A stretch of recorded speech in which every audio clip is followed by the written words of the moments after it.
Welcome back to Brian's Action Figure Reviews, and today I'm going to come back with another new discussion topic.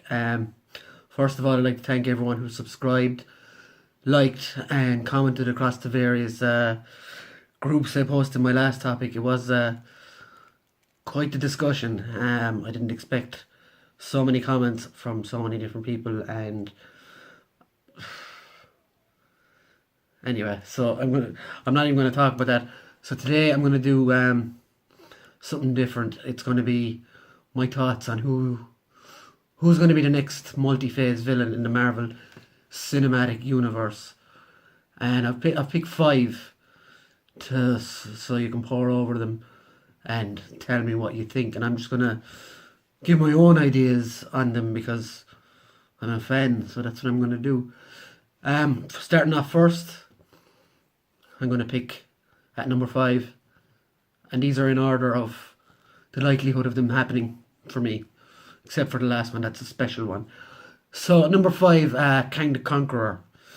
Uh, he he's a big Avengers villain. He's a big Fantastic Four villain. Why do I think he could be a villain? Well, he does all the time travel and stuff. Oh, I know it's not strictly time traveling that they did in Endgame. It's timeline jumping, which is different, sort of.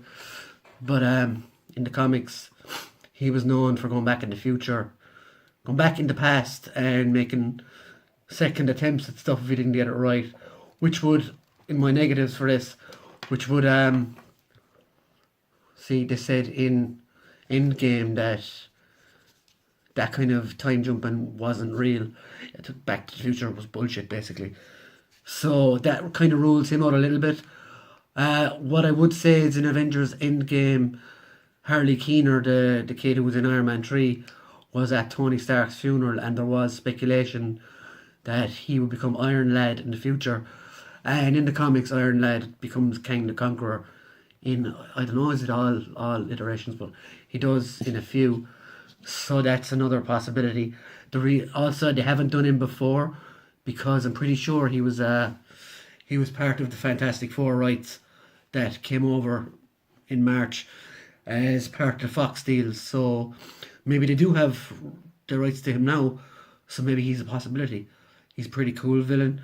In one alternate reality, I think he was even played by a version of Tony Stark. I don't know.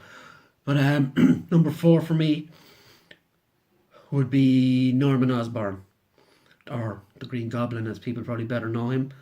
In the comics, there's a big arc where he takes over Shield and renames it Hammer, and brings his own version of the Avengers, which he calls the Dark Avengers. He brings out his own Iron Man himself. He plays Iron Patriot. He has Sentry instead of Thor. He has Moonstone instead of Miss Marvel, and so on and so forth. Venom played Spider Man. But I think that would be really cool. But the negatives to that is he hasn't even been in any of the Spider Man movies yet, and he's mostly known for being the Green Goblin and being a Spider Man villain. And I think you've got to set him up there first before you can have him as a villain across multiple phases.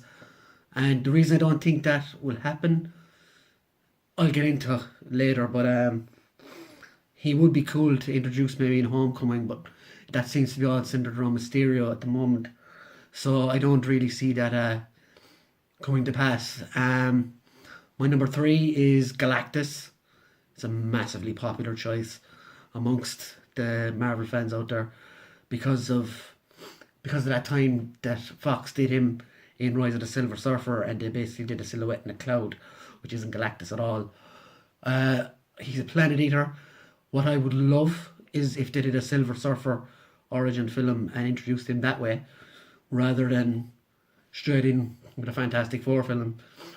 The negatives to that is we just had a big spacebound cosmic threat. I don't think they'll do another one so soon after, or if they do, I don't think he'll come to Earth, because Earth in the Marvel Cinematic Universe has had enough with Thanos wiping out people for 5 years and then bringing them back. I can't see him doing something like that so soon after. So that would be him. And Yeah, so number two for me, and would be my favorite actually, would be Doctor Doom. Again, he was in Rise of the Silver Surfer, and he was in the original Fantastic Four film, and he gets a lot of flack, but I thought he was okay in that. In the newer Fan Fuckstick or Fan Four Stick, whatever it's called, he was terrible. But in the original Fantastic Four film in the 90s, or was it early 2000s, I can't remember, but he wasn't actually that bad in that film. So where I think he could fit in as the next one is the aftermath of the snap. You could have him as a dictator of his country, Latveria, where you had 50% of the population disappear, and then suddenly reappear 5 years later after the snap, and his country could struggle to deal with it, and he could blame the Avengers and blame the superheroes for all that. I think it's a pretty good lead in for him. He dabbles in the occult and magic powers as well, so you could bring a lot more with him. I think as well.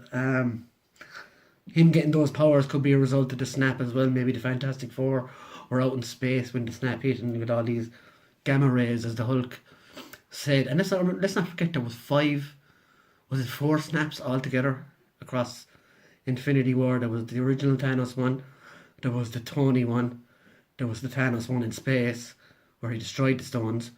So there was four snaps across two realities. So there could be negative or positive reactions there. They could create mutants. But anyway, I think Doctor Doom would be cool to explore across a litany of franchises before he eventually goes power mad and ends up with fighting the Avengers.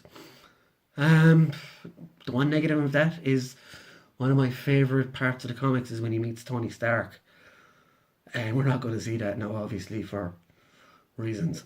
My number one villain for Phase 4 and beyond is the one I was talking about earlier, Sony Pictures. Ye cunts.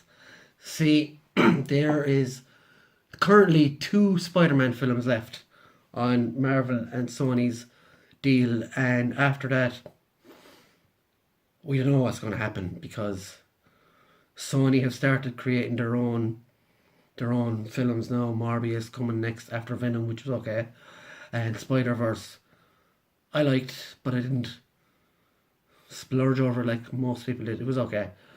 I liked it, but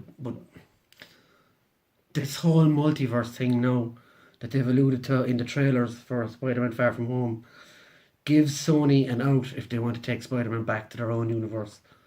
And I think, judging from the trailers of Spider-Man Far From Home, Spider-Man is being positioned in the Tony Stark role going forward.